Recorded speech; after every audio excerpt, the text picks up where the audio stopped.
খাবারের তালিকা থেকে মুরগির গলা পা বাদ দিয়ে দিচ্ছেন না তো? যদি দিয়ে থাকেন তাহলে আজ থেকে কিন্তু আর দিয়েন না। এভাবে বুটের ডাল দিয়ে যদি রান্না করে নেন তাহলে সকালে রুটি পরোটার সাথে সার্ভ করতে পারবেন।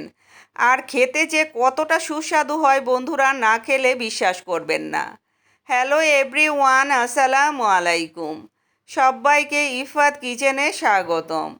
আজকে আপনাদের জন্য নিয়ে এসেছি বুটের ডাল দিয়ে মুরগির গলা পা রান্নার রেসিপি। এখানে 8টা মুরগির পা গলা আমি কেটে ধুয়ে পরিষ্কার করে নিয়েছি। সাথে নিয়েছি 1.5 কাপ পেঁয়াজ কুচি। কিছু গরম মশলা এখন এখানে অ্যাড করব। 4 টুকরো দারচিনি, 2টা তেজপাতা, 3টা এলাচি, 4-5টা লবঙ্গ দিয়েছি। আর দিয়েছি 2টা আস্ত রসুন আর 2টা ছোট সাইজের টমেটো ফালি করে।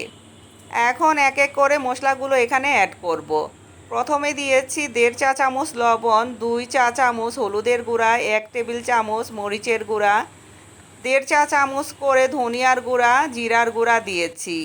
আর দিয়েছি 2 টেবিল চামচ আদা রসুনের পেস্ট মিক্স।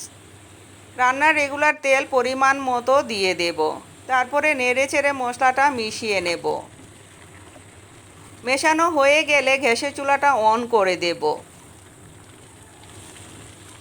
ঢাকনা দিয়ে ঢেকে মিডিয়াম হিটে 10 মিনিট আমি রান্না করে নেব।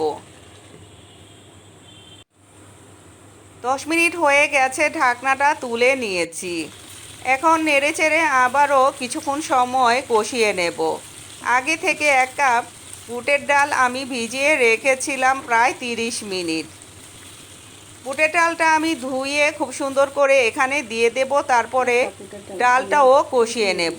দেখেন ভিজিয়ে রাখার কারণে ডালটা কিন্তু ডবল হয়ে গেছে ফুলে। এভাবে যদি ভিজিয়ে রান্না করেন ডালটা খুবই দ্রুত ডালটা সিদ্ধ হয়ে যাবে। যাই হোক, ডালটা আমি নেড়ে চেড়ে কষিয়ে নেব। কষানো হয়ে গেলে ঝোলের জন্য 3 কাপ পানি এখানে আমি অ্যাড করব।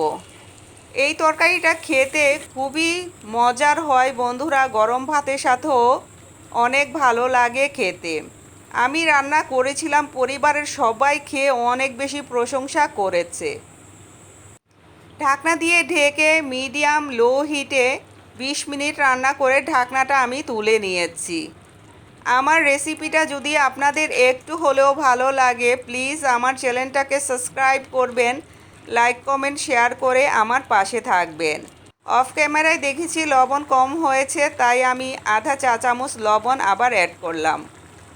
আর দিলাম এখানে শাহি গরম মশলা 1.5 চা চামচ আর ভাজা জিরার গুঁড়া 1.5 চা চামচ। 7-8টা পাকা কাঁচামরিচ এখানে দিয়ে দিয়েছি। এখন নেড়ে চেড়ে খুব সুন্দরভাবে মশলাগুলো মিশিয়ে নেব। মেশানো হয়ে গেলে ঢাকনা দিয়ে ঢেকে মিডিয়াম লো হিটে 10 মিনিট রান্না করে নেব। আমি দেখাচ্ছি, দেখেন ডালটা প্রপারলি কিন্তু সিদ্ধ হয়ে গেছে। একদিন হলেও বন্ধুরা এভাবে রান্না করে খেয়ে দেখবেন, আশা করি আপনাদের ভীষণ ভালো লাগবে। যাই হোক, ভালো থাকবেন, সুস্থ থাকবেন, আমার জন্য দোয়া করবেন। দেখা হবে ইনশাল্লাহ নতুন কোনো রেসিপিতে। আল্লাহ হাফেজ।